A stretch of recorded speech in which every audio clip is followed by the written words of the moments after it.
So, hi, it's a pleasure to meet you. My name is Łukasz. You can call me Luke or Lucas. Welcome to Poland. The first question is, how was PyRCon in Poznań? Before I answer, I really have to say thank you, not only you, but rest of Polish journalists with whom I spoke today and yesterday, because that's not so common in Ukraine when journalists read the book before the interview. And here, like everybody read it.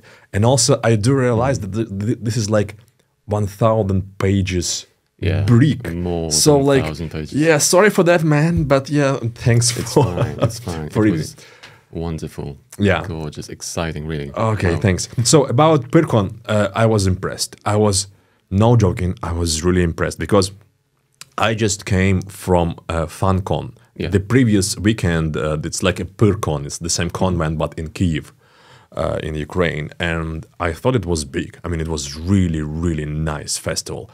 And then I came to PyRCon, and it's like 4 times bigger. Yeah. And like, I heard before that PyRCon is the biggest convent, science fiction convent in Eastern Europe, or the whole Europe, whatever. I think so. One of the greatest, yeah. But I heard that, but I was like, nah, whatever. And then I came and like, wow, it is really huge. I mean, it's I was really impressed. Actually, I lived in a hotel just in front of this Targi Narodovi. So I was just, chilling out before my events, and I just took a look through the window, and there was a line like literally across the whole street, and that's only one entrance. I know. So I was like, well, I mean, that was really impressive. Yeah, I love PyRCon. I came here from Poznań and I live there. So I came here especially for you and this interview and conversation. And I'm glad that I did. And yeah, I loved PyRCon. I was there like 3 or 4 times. Not this year, but I regret that because I saw that it was wonderful and it is always a pleasure to be there because all of these people, makeups and costumes and this vibe. Cosplays. Yeah, cosplays are amazing. Wonderful. But your book, I finished it, and just before I go to my questions that I have prepared, I was so surprised, and I think I will cut it off just not to spoil anything, but I was so surprised with this scene on, Zoe's house, Zoe's space and her channel and this cruel massacre.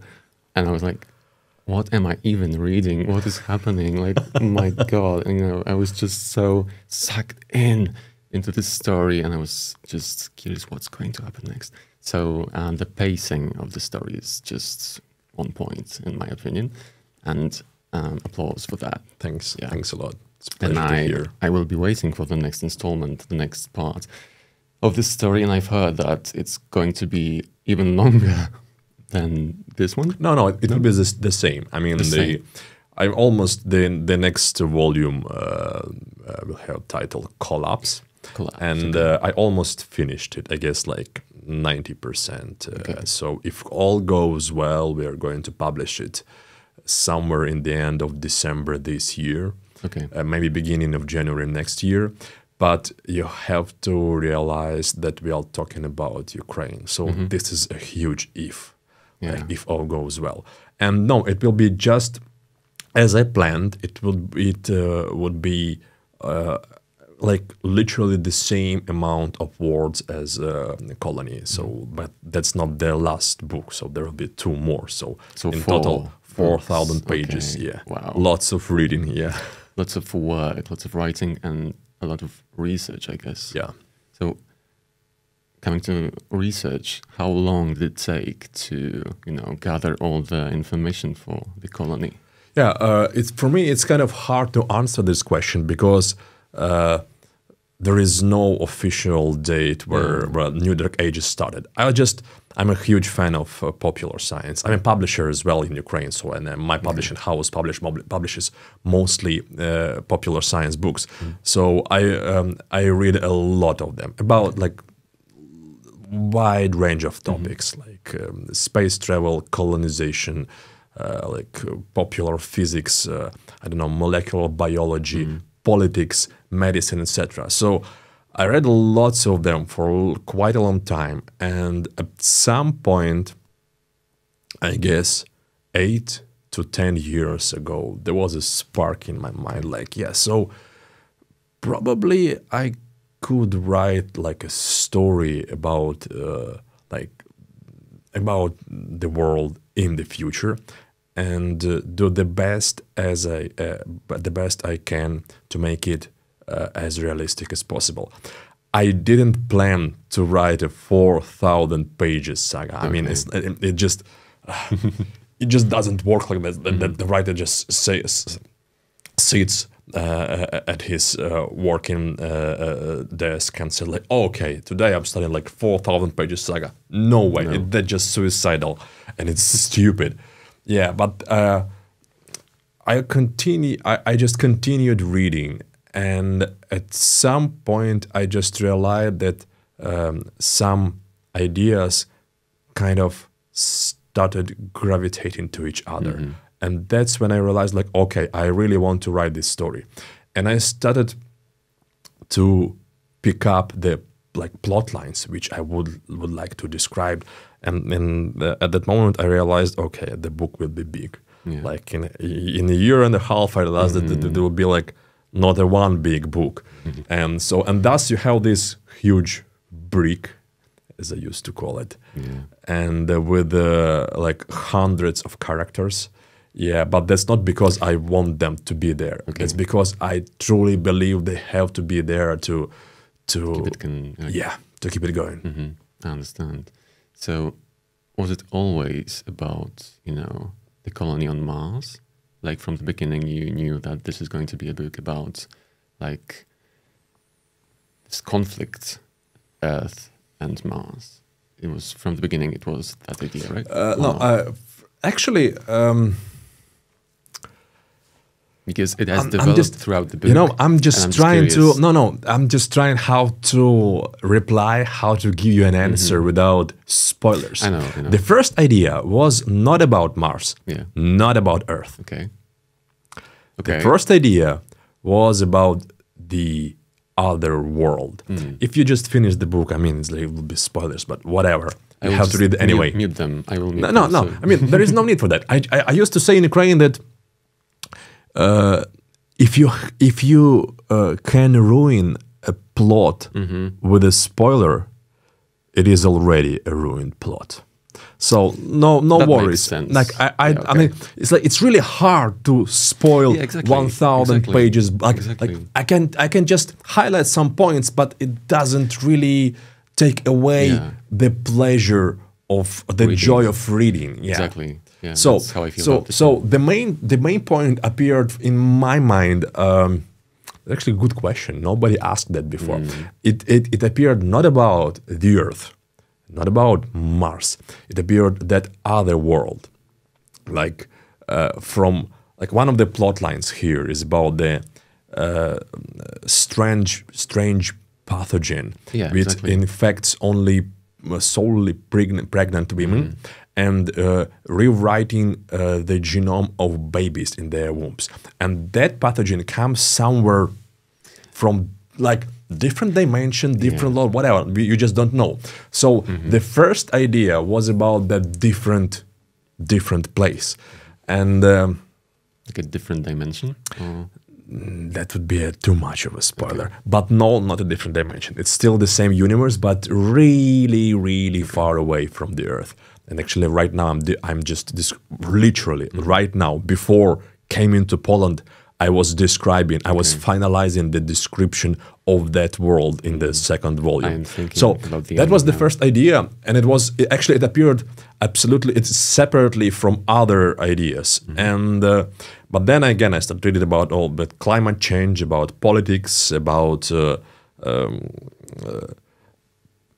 medicine, about Mars colonization, etc. And then appeared the second idea. The second maybe was the climate change. I realized that because like I mean, I guess we all agree. Like we do agree that the climate change is happening, and we have this problem.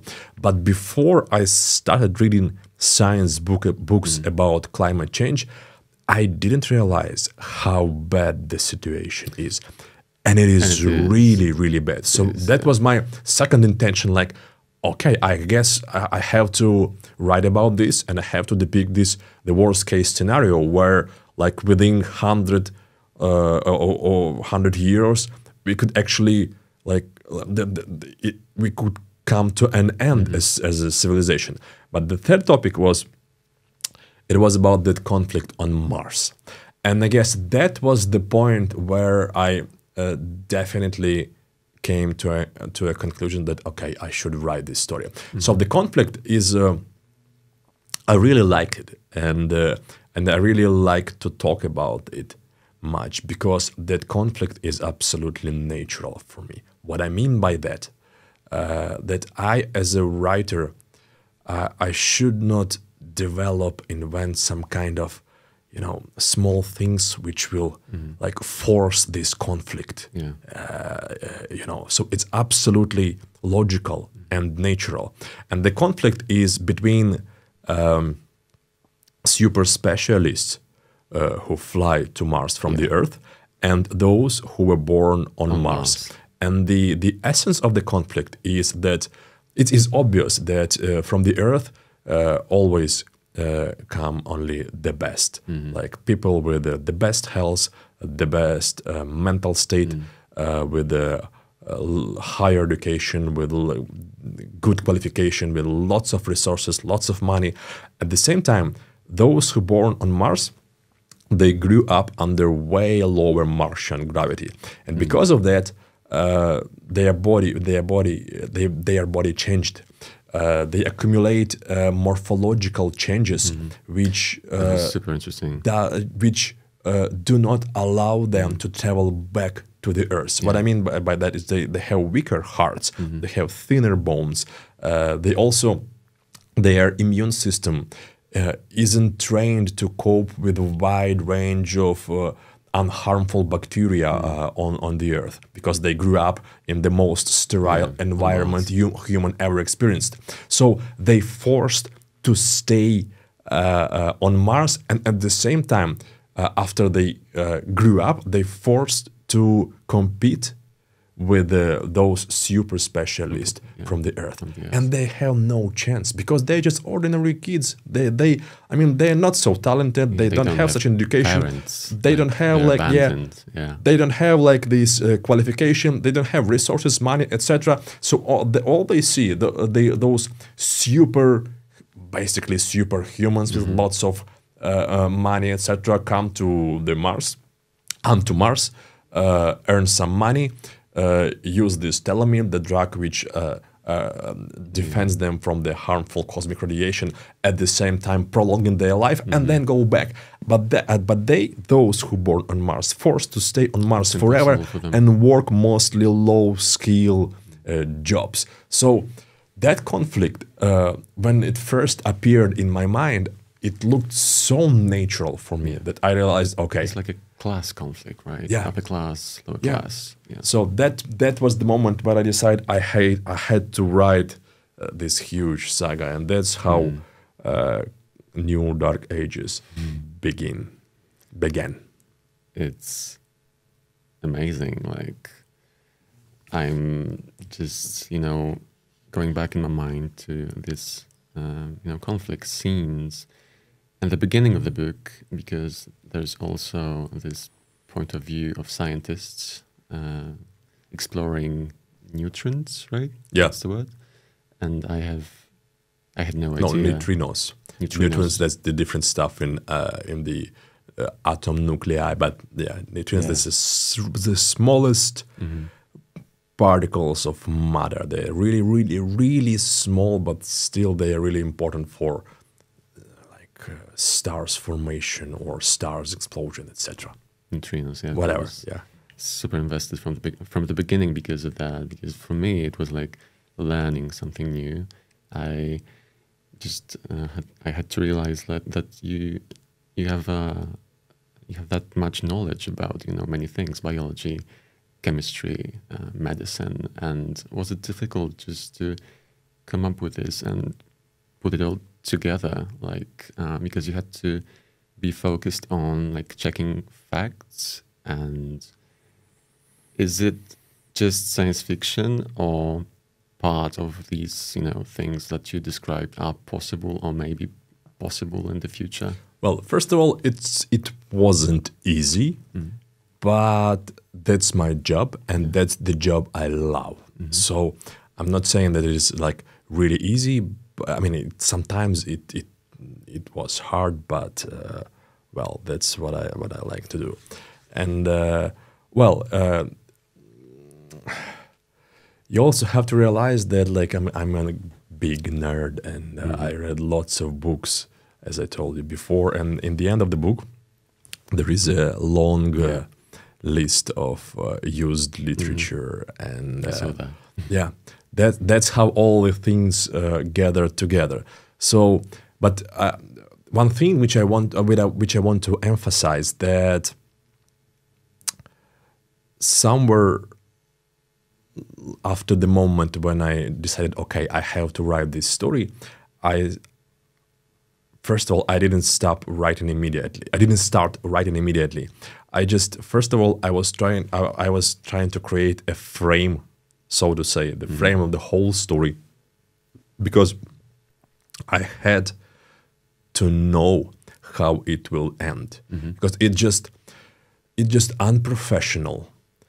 It's not only unprofessional, it's also disrespectful, in my opinion, to the reader when you start writing 4,000 pages saga without knowing what are you going to say in the end. Yeah, so I mean, it may work out with the smaller stories.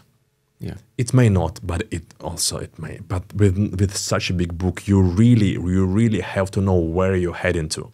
So for me, if you are a writer, and you cannot answer with a one sentence the question, what is this story about? You should get back to the drawing board and start all over again, like making this frame. So I know that for you, it's like when you just, as a reader, you just going through these pages.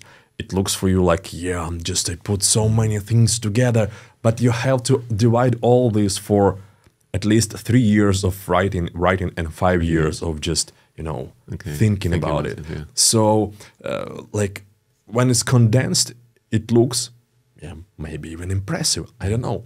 But when you work on it day by day through 8 years, it is not that hard. I mean, that's just the thing I love. And also when you have all that frame, and by frame I mean like the main characters, the main plot lines, I know how they develop, I know how will they... Did you have a plan like in Word or, Excel or something? Like, the scenes? No, I have like, I don't know how you call it in Polish, it's like a Vatman, A1 paper sheet. Okay. And... like printed out or just on the computer? No, like literally on my wall. Okay. Like that's how I imagined that. Over, like you had to see that. I think so it's like over the sofa where I'm working usually, but that's not all. I also have lots of small cards with the different characters with names. But that's also important because politicians. You have to keep track on that.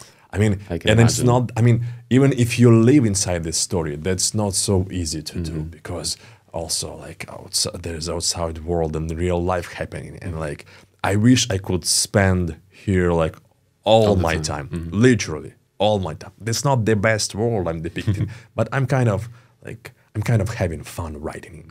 Like, so yeah, that's that. So you had your system, like writing it.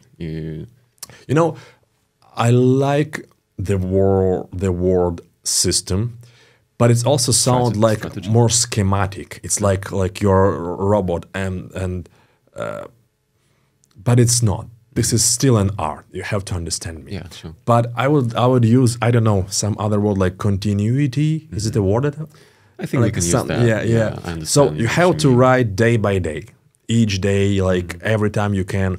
But there shouldn't be pressure. So, for instance, like when I said like that we are planning to publish the second volume somewhere in the end of December, that's a plan. But if at some point during the editing of this book I realize like, yeah, this moment is weak, I have to rewrite it, the deadlines doesn't matter. The deadline doesn't matter. I will stop everything and I just sit and rewrite it, and until I finished, nothing will be moving forward. I've heard yesterday that writing is like pregnancy. Like you have, this baby you have to carry and care about, and then you're giving birth. Have you ever felt that way?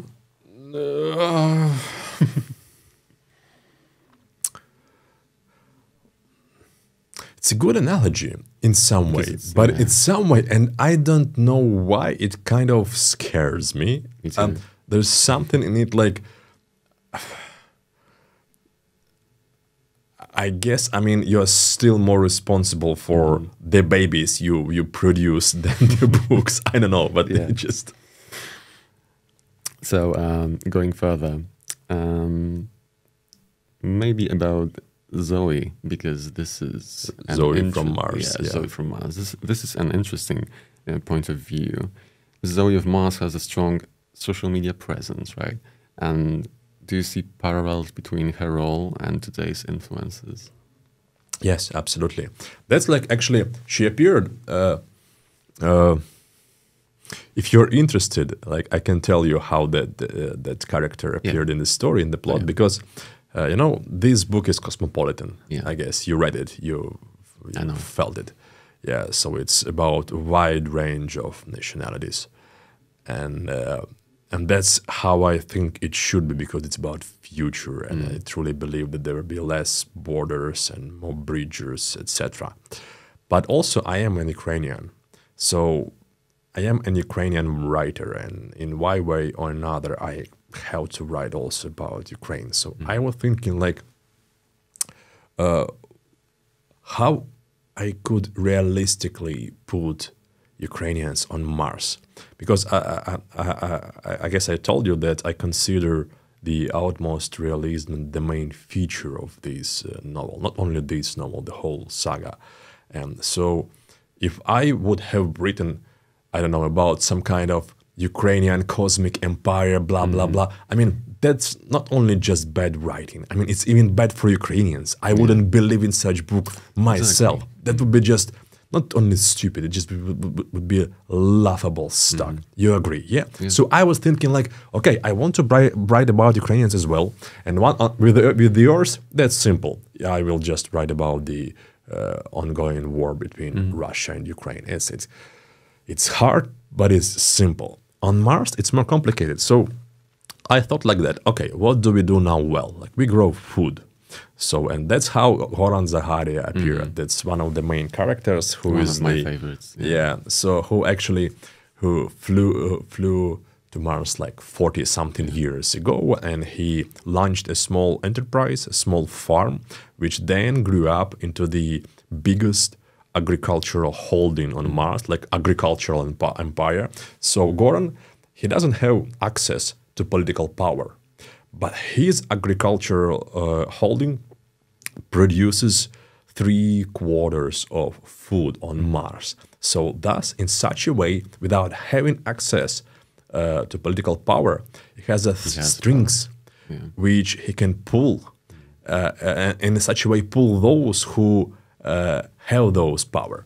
So that's how he appeared. And then I was thinking, okay, that's not enough. I need also like a female personage on the Earth. And then that idea appeared about like, it wasn't a straight idea. I was just thinking about how, what possible Martian economy can produce.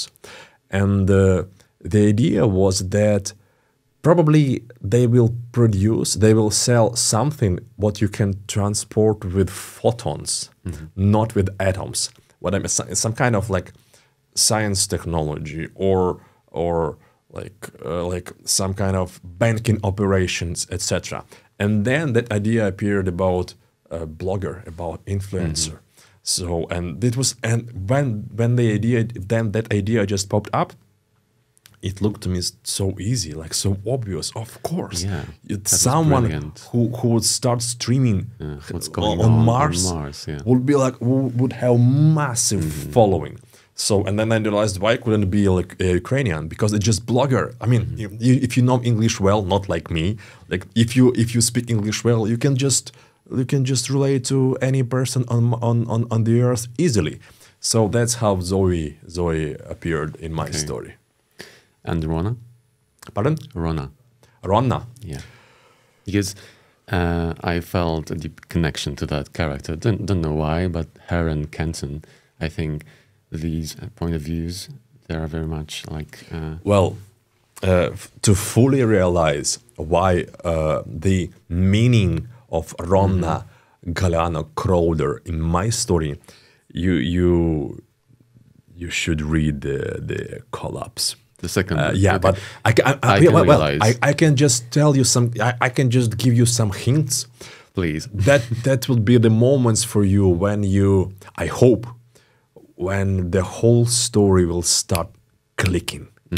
What I mean by that Rona, she's like, for those who doesn't know, who don't know, she is a scientist, and. She was working on growing human organs on the orbit, like mostly hearts. And the idea that you can just take the human DNA and then develop the organ which would be completely compatible with the body, and there will be no problems with the immune like a barrier in your body. Like immune you don't have to use immune suppression, whatever, just to put that organ back into the body. Yeah, but it didn't like, spoiler alert, it didn't work out for her, but like the story continues. And in the second volume you'll realize why I developed I choose specifically hearts and other stuff. So she's there because she's one of those who against her own will is dealing with that invasion of pathogen, like strange pathogen from somewhere far. I of course thought about aliens in that context. I mean, let's say it's natural thought, coming to you, but not like some ordinary aliens. Yeah, exactly. So, but she's way deeper character, and you will see that in the second volume. I mean, I have to be honest. So this one, despite its 1,000 pages long, this is just an introduction to a way bigger story. I'm sorry for that, guys, but that's how I was write. Expecting that. Yeah. So in this book, I just put basically what I did. I just put figures on the chessboard. But in the second volume, in Collapse, those figures start moving. And if you like the first one, I'm convinced that you will like how Rona will move in the second. Okay, just trust me. Almost like Game of Thrones in space a little bit, but it's science fiction, so be prepared for that. Yeah, but I loved it. Like Kenton's point of view as well, because I can't remember the name of his disease, and it was Progeria. I'm not sure that's like an English name, but it's in Ukrainian. That's the disease when a child is born with short telomeres at the end of the chromosomes, and the shorter the telomeres are, the older the person are. So basically, you have a just newly born child, but genetically it's like 70 years old. So in real world, those kids don't live long, like maybe they 11, 12, and then they die because of old age. But Kenton, that's a paradox, right? Kenton lives due to that wonderful drug, telemide, which lengthened the telomeres. And it was developed.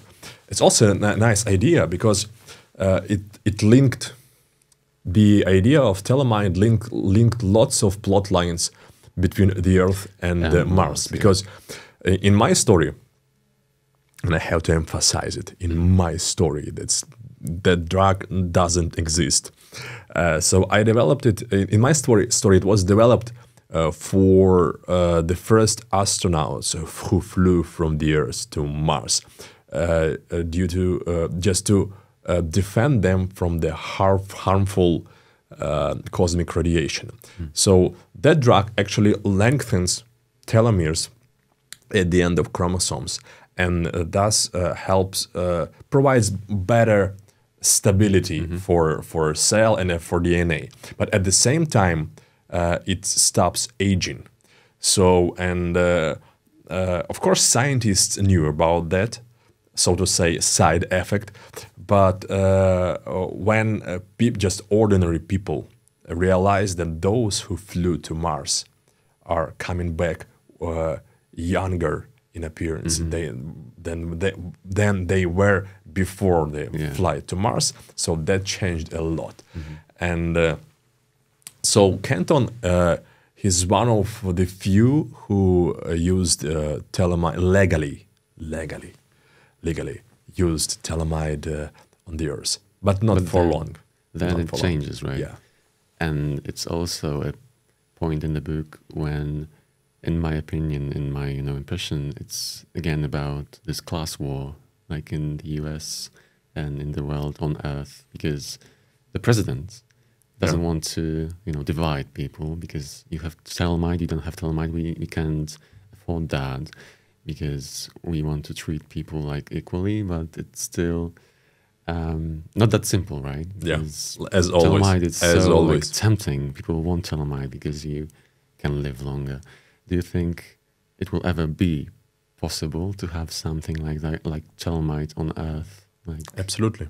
And like, because this theory about telemide, and I was reading about it, and I was like, it sounds so convincing. Like I almost believed it's possible. Yeah, it won't be exactly telemide or something like telemide, but there is nothing in physics, chemistry, or biology which eliminates the possibility of way longer life. So there are some species of jellyfish which not only can live forever, but they can also age backwards. Okay. So that's not it's quite an interesting issue, because that's not like fundamental law that all the organisms have to age. That's happened because of the evolution, and I can explain why, but it takes like forever, so I won't. Just trust me. So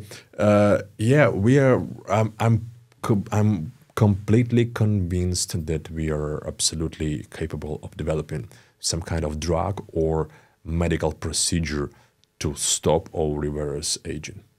And it's not that far away in the future. Time. I'm pretty sure it's way closer than developing the AI of human level, not just as a program which like kind of mimics dialogues or like making some kind of pictures. No, I mean about human level AI. So that, I mean, developing of some kind of drug which will stop aging will come way sooner.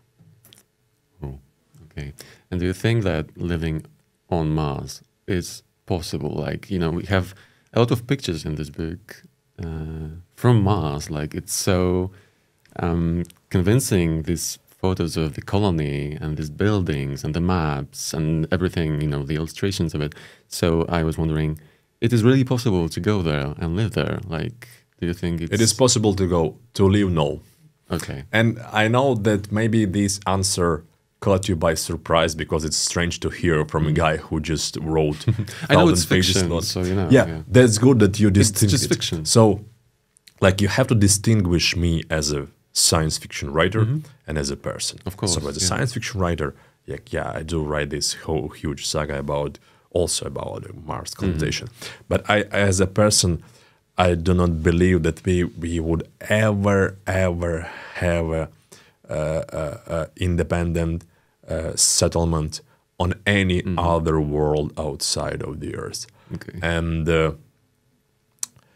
it doesn't mean that we won't fly to Mars. Probably at some point in human history, we will send humans there, and they make some kind of like station there. But that would be something similar to like small scientific research stations what we have now, for instance, in Antarctica. So, and they will be small, like just for a couple of humans, and moreover, and more importantly, they would be fully dependable from Earth. So, why is it so? Like, I can count lots of reasons, like with the harmful radiation, because telemite exists only in my mind. Yeah, and so far, in the book. yeah, or in the book. I can like lots of other problems, but the main reason is economical. Like there is, for us, it's absolutely nothing to do there. Yeah. There is no reason for us to fly to Mars. Everything we can like produce, mine, or develop there, we can produce, mine, or develop way easier and way cheaper here on Earth. Of course. So, and there is a lot of problems on Earth yeah. to carry, like, you know. So it's like just, you know, put like, I don't know, trillions and trillions of dollars just to what? Have a couple of have a couple of domes in some Martian valley for what?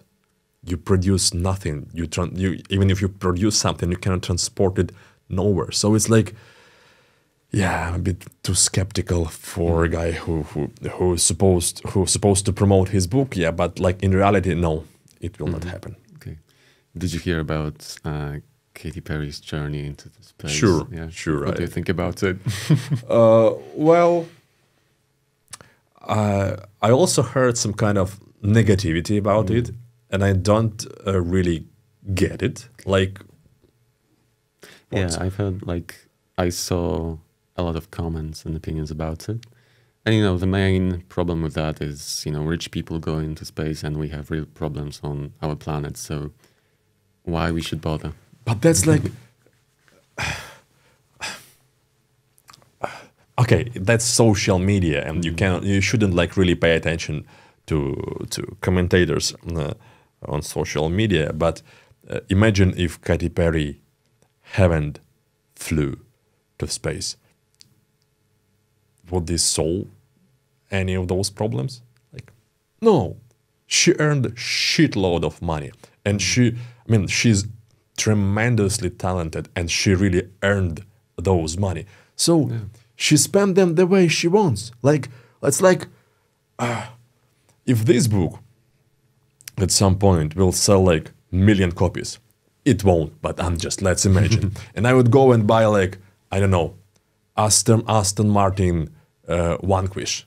Like, and somebody would say like, yeah, you know, there are some problems in the world. Yeah, I know the problems, like, but that's my money. I earned them. Yeah. Like, I think, you know, the main drama about it was like depicted as a feministic move, like a feministic thing. Right? It was like a bunch of women going into space, and they were treated like goddesses, and it's like a brightest part of the story.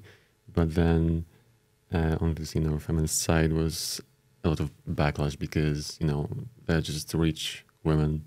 They don't really have like a real power to change the world or maybe inspire people, but it was just, you know, conflicted. yeah, very much but conflicted. that's like, you know, you have nowadays you have these backlashes on social media for everything. Yeah. Whatever you do, you have lots of people who say like that you've done it wrong, you're not supposed to be here. You are bad just because you are bad. And so, I mean, like she's not a Donald Trump Jr., you know, who inherited his wealth and who is basically a moron. I'm sorry, that's not an offense. I'm just stipulating the fact. So, and who inherited all his wealth from his father. No, she worked her ass off to earn those money. Like, come on. She does what she wants to do, and I don't know. On that, I'm completely on her side. Yeah. So, but still, it wasn't really space. It was just like, I know, it's like, 80 kilometers, like 80, 100. So just you barely flew over the atmosphere. So like, yeah. That was just, you know, on the side. Yeah, but still, that's a good topic. Yeah. Which part of this book was the hardest to write? None. None. No, I mean, I'm not kidding. I'm serious. I'm dead serious because that's my job, and I truly love That's a good answer. what I do. I mean, look, I'm just got lucky to make a living just from selling, from inventing, developing, and selling stories. Like, It's so I cool. dreamed about this for my whole life, and now it's happening. And so, I mean, there are other like really hard jobs, like those guys who are right now in trenches, on front lines in Ukraine. That's the hard job. I'm just selling my stories. So, that's what I love to do. So I didn't really have problems with any part of it. If I may, of course, because I Sure. wanted to ask you, how did the war influence your life and your writing, and where were you when it all started? You don't have to answer. if you don't want to. Sure, I will. That's not a problem. That's a absolutely normal question. I was at home, and I remember I woke up on February 24th, 2022, and my first thought was that, okay, my career has ended as a writer and as a publisher. And I woke up and I thought, okay, that's new reality. Yeah, and I was damn sure that in this new reality, there is no place for books, especially for fiction books, especially for science fiction books. And for a couple of weeks, or maybe months, I was lost. I was lucky because my wife She's a at the publisher? time, now she's a publisher together with me, but at that time she was a head of one of NGOs in my city, and that NGO mostly they were mostly helping children hospitals. And when the war broke out, like full-scale invasion broke out, all her partners immediately switched to helping hospitals, like hospitals for soldiers, refugees, etc. So for a couple of months, that kind of helped me, because at least I felt like that I needed somewhere. So I worked as a driver, as a delivery driver. I was delivering like medicines from warehouses to hospitals, or like some goods to place where they were needed. And but then, like, I guess 3 first months passed, and Ukraine slowly recovered, and I realized that people still read books. And my wife, she was supporting all the way around. She supported me all the time, and she started convincing me that we have to proceed, we have to publish, colony despite the war, and I was against it. I was like I don't know, maybe the next half of the year I was just like, no, I'm not gonna publish because nobody will. I mean, it's even in peaceful times, it's like 1,000 pages, like book, but it's during the war. I was sure that nobody will buy that book, but still, then she convinced me, and she convinced me, and also I realized that, well, if I want to continue, want to be whom I wanted to be all my life, I have to adapt. I have to adapt to the war and just move forward with all the shit what's going just on happening around. Yeah, so that's how it happened. Thank you for us answering. I know it's an awful situation. You have no control. Yeah, it's a bit more complicated than I just described. It's not like, there were lots of. It's not. Now it sounds kind of easier, but it wasn't. it I wasn't. remember the day. I remember what was going on in Poland, and the fear, and everything. I still have it in me, so I think we all carry that around. So that's. I don't know whether it is a good question, maybe you partly answered, but what inspired you, your detailed exploration of Ukrainian diaspora life on Mars?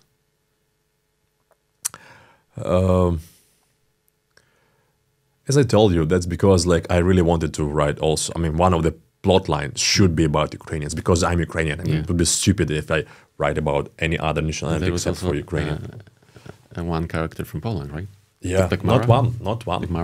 Dagmara Drobna and Kaya Domek, and I guess that's it. Yeah, so Kaya is just she's not really important, but Dagmara, she's really important, and especially in the second book, she will be one of the prominent characters. Yeah. So about diaspora, it also the one thing which I wanted to explore in this part of my book is that conflict between generations, but so to say on steroids. We have here any new generation has some form of conflict with the previous one. That's kind of okay. And now imagine the thing, but when you have a guy who actually flew to Mars decades ago, who uses telomerase and thus he's not aging at all. So, and he's only getting richer and richer, and he gets more and more influence over everything. And then appeared this. It's not the gap is not just one generation, it's just 2 or 3. So it was interesting to me to think how that conflict will look like. And that's one of these push points for that massacre you just mentioned. And it's just smallest one. It's that there are lots of others from everywhere. But that was one of these main points from which it all started. For those who still hasn't read the book, it started when some of those young boys and girls who were born on Mars in diaspora, they just they had a nice time on some concert, and the girl just showed her boobs for the front man just because he asked.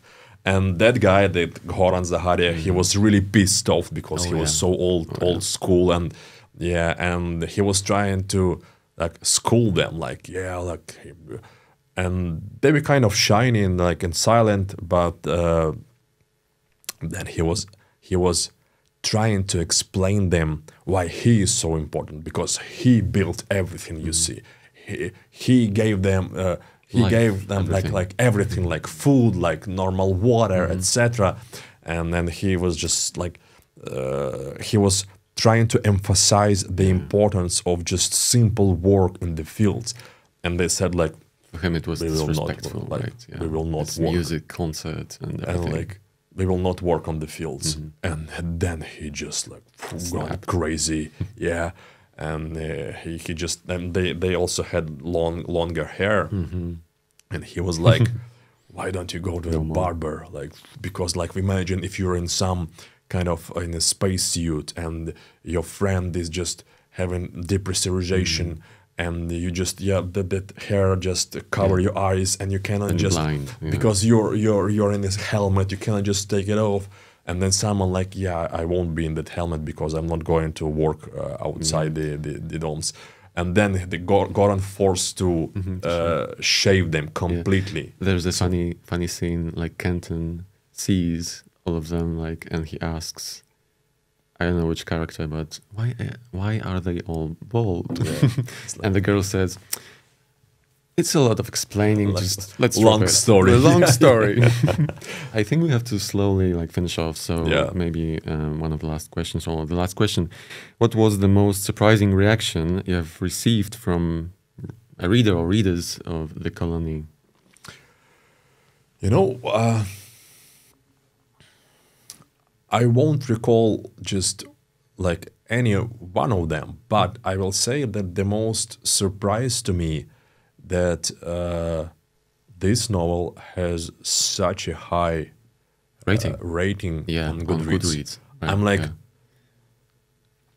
I mean, I'm an author, but even I say that that's like so many people. It is so good. Like, nah, I mean, look, I'm a reader as well. Look, you have to realize that I'm in no way a George Martin. You know, I know where George Martin and where I am. So when I see that, I'm like, so I'm like, I'm not joking. That's still like. I'm not surprised. Like, really, I am truly. So you have to understand that I'm still grateful to all those people who spent their time and wrote some kind of review. I really appreciate that, and I read all them. And but I'm really surprised that the rating is so high. I am not, and I highly recommend the book. So go and read it, of course. It is one of the best science fiction books I have ever read. Like, honestly. So just to finish, do you have your favorite authors, like inspirations for your work? Well, like, you already heard George R.R. Martin. That's a writer who showed me how to build the story. And also the other one is David Mitchell. That's a writer who showed me how the story should be written. So Martin showed me how to build a good story. And David Mitchell, if you know him, he's an author of Cloud Atlas, showed how a good story should be written. I still have to read this one, and I will, maybe this year. Okay. I will try. So the second book is coming out in Ukraine like in December. If all goes well. If all goes well. And maybe the second book will come out in Poland next year. So that's not to me, that's to Tomasz. I know. But in Cygnus. We will do our best, So fingers crossed. It was a pleasure meeting you and talking to you. So thank you for all the answers. This material will be on Instagram and YouTube, and you will be aware of it because I will, just... Thanks a lot. Thanks a lot. Thank you very much. And have a great next meetings in Poland, and a great time. Thank you very much. You're welcome. Thanks for having me.